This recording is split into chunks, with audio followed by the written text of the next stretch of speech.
देखिए हम लोग से न्यूज पर टीवी,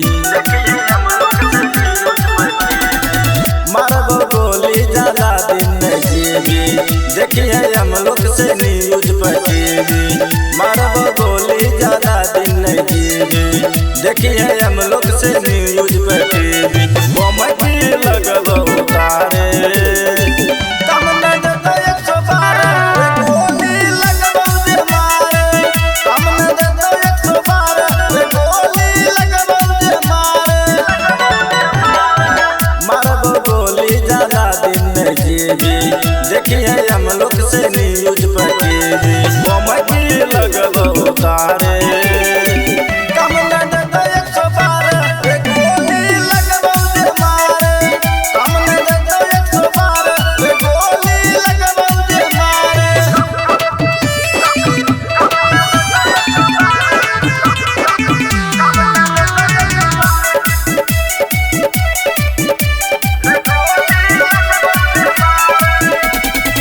छिए दिलेर कोनो खार खंदान के, जदिन पर तो पाला तूफान के। छिए दिलेर कोनो खार खंदान के, जदिन पर तो पाला तूफान के। थाना प्रशासन ने लिख तो शिकायत, मधेपुरा के छिए खलनायक। लगबो जब ललकारे कम न देता 112 गोली लगबो दे मारे, कम न देता 112 गोली लगबो दे मारे।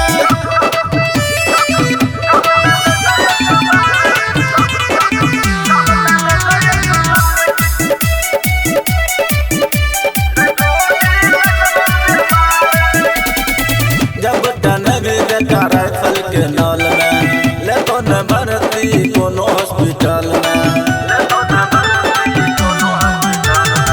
जब टनबी बेटा राइफल के नौल में, ले तो न भर्ती कोनो हॉस्पिटल में। एक गोली में फायर देबो भेजा, दोसर गोली में उधारबो करेजा।